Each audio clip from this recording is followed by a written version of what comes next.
तो दोस्तों फिर से स्वागत है आपका एक नए वीडियो में। तो आज हम जानेंगे केदारनाथ मंदिर, भारत के उत्तराखंड राज्य के रुद्रप्रयाग जिले में स्थित हिंदुओं का प्रसिद्ध मंदिर है। उत्तराखंड में हिमालय पर्वत की गोद में केदारनाथ मंदिर 12 ज्योतिर्लिंग में सम्मिलित होने के साथ 4 धाम और पंच केदार में से भी एक है। यहाँ की प्रतिकूल जलवायु के कारण ये मंदिर अप्रैल से नवंबर माह के मध्य ही दर्शन के लिए खुलता है। पत्थरों से बने कत्यूरी शैली से बने इस मंदिर के बारे में कहा जाता है कि इसका निर्माण पांडवों के पौत्र महाराजा जन्मेजय ने कराया था। यहाँ स्थित स्वयंभू शिवलिंग अति प्राचीन है। आदि शंकराचार्य ने इस मंदिर का जीर्णोद्धार करवाया। जून 2013 के दौरान भारत के उत्तराखंड और हिमाचल प्रदेश राज्यों में अचानक आई बाढ़ और भूस्खलन के कारण केदारनाथ सबसे अधिक प्रभावित क्षेत्र रहा। मंदिर के आसपास की मकानें बह गई। इस ऐतिहासिक मंदिर का मुख्य हिस्सा एवं सदियों पुराना गुंबद सुरक्षित रहे, लेकिन मंदिर का प्रवेश द्वार और उसके आसपास का इलाका पूरी तरह तबाह हो गया। इस ज्योतिर्लिंग की स्थापना का इतिहास संक्षेप में यह है कि हिमालय के केदार श्रृंग पर भगवान विष्णु के अवतार महतपस्वी नर और नारायण ऋषि तपस्या करते थे। उनकी आराधना से प्रसन्न होकर भगवान शंकर प्रकट हुए और उनके प्रार्थनानुसार ज्योतिर्लिंग के रूप में सदा वास करने का वर प्रदान किया। ये स्थल केदारनाथ पर्वतराज हिमालय के केदार नामक श्रृंग पर अवस्थित है।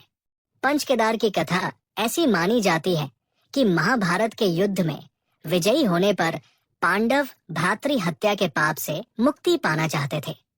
इसके लिए वे भगवान शंकर का आशीर्वाद पाना चाहते थे, लेकिन वे उन लोगों से रुष्ट थे।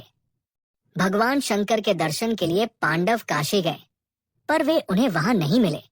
वे लोग उन्हें खोजते हुए हिमालय तक आ पहुंचे। भगवान शंकर पांडवों को दर्शन नहीं देना चाहते थे, इसलिए वे वहां से अंतर्ध्यान होकर केदार में जा बसे। दूसरी ओर पांडव भी लगन के पक्के थे। वे उनका पीछा करते करते केदार पहुंच ही गए। भगवान शंकर ने तब तक बैल का रूप धारण कर लिया और वे अन्य पशुओं में जा मिले। पांडवों को संदेह हो गया था। अत भीम ने अपना विशाल रूप धारण कर 2 पहाड़ों पर पैर फैला दिया। अन्य सब गाय बैल तो निकल गए, पर शंकर जी रूपी बैल पैर के नीचे से जाने को तैयार नहीं हुए। भीम बलपूर्वक इस बैल पर झपटे, लेकिन बैल भूमि में अंतर्ध्यान होने लगा। तब भीम ने बैल की त्रिकोणात्मक पीठ का भाग पकड़ लिया। भगवान शंकर पांडवों की भक्ति दृढ़ संकल्प देखकर प्रसन्न हो गए। उन्होंने तत्काल दर्शन देकर पांडवों को पाप मुक्त कर दिया। उसी समय से भगवान शंकर बैल की पीठ की आकृतिपिंड के रूप में श्री केदारनाथ में पूजे जाते हैं। ऐसा माना जाता है कि जब भगवान शंकर बैल के रूप में अंतर्ध्यान हुए तो उनके धड़ से ऊपर का भाग काठमांडू में प्रकट हुआ। अब वहां पशुपतिनाथ का प्रसिद्ध मंदिर है।